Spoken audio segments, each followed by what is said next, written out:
তো good morning সবাইকে।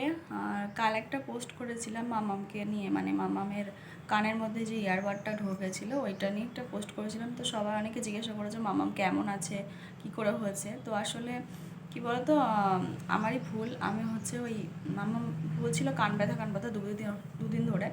তো আমি অতটা ধ্যান দিইনি। তারপর দুদিন ধরে এরকম বলার পরে ভাবলাম কি কানের মধ্যে কী আছে, দেখলাম ওই কানের মধ্যে একটু ময়লা আছে। তো ভাবলাম ইয়ারবাড দিয়ে তো পরিষ্কার করা যায়। তো ইয়ারবাড দেওয়ার তার আগে কোনোদিনও আমি ইয়ারবাড ওর কানে ঢোকাইনি। তো সেই দিনই ঢুকিয়েছিলাম, আর সেই দিনই মানে প্রথমে একবার পরিষ্কার করে বের করেছি একটা সাইড, সেটা ঠিক ছিল, বেশ বেরিয়ে গেছে ক্লিন হয়ে। আরেকটু ছিল নোংরা, তো ভাবলাম কি আরেকটু পরিষ্কার করে দিই। দিয়ে দ্বিতীয় মানে অপর যে সাইডটা থাকে সেই সাইডটা যখন ঢুকিয়েছি বুঝতে পারিনি কীরকমভাবে ওই সামনের যে মাথার যে তুলোটা সেটা ঢুকে গেছিলো। তো আমি ইয়ারবাডটা বের করে আনার পর দেখি সাদা সাদা মতো কী হচ্ছে, কি খাওয়া হলো না কি। তারপরে দেখি না ইয়ারবাডটা দেখে তুলোটা বার মানে হয়ে গেছে কানের মধ্যে। তো ওরকমভাবে হচ্ছে ছিল। তো তারপর হচ্ছে ডাক্তারের কাছে নিয়ে যাই বিকালবেলা।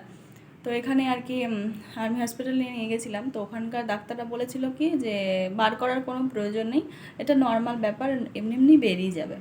তো প্রায় 2 মাস মতো হয়ে যায়, মানে 2 মাস বলতে 1.5 মাস মতো হয়ে গেছিলো, বেরোয়নি। তারপরে আমরা ছুটি গেছিলাম, তো ওখানে ডাক্তার দেখিয়েছিলাম। তো ওখান থেকে ডাক্তার বলছে এটা ইমিডিয়েটলি বার করার জন্য। তো আমাদের ছুটিও শেষ হয়ে গেছিলো, সেই জন্য ওখান থেকে আর বার করা হয়নি, এখানে এসেই বার করেছি। প্রায় 2 মাসের মাথায় বার করেছি। তো মামা এখন ভালো আছে। আর কি বলো তো, ও খুব চিল্লামিল্লি করছিল, তো জ্ঞান থাকা অবস্থায় ওর বার করা যায়নি। ওকে অজ্ঞান করে, মানে যেরকম ওটি রুমে নিয়ে যায় আর কি সার্জারি করার জন্য, সার্জারি কিছু করতে হয়নি, তো ও অজ্ঞান করে সেন্সলেস অবস্থায় ওটা বার করে দিয়েছে।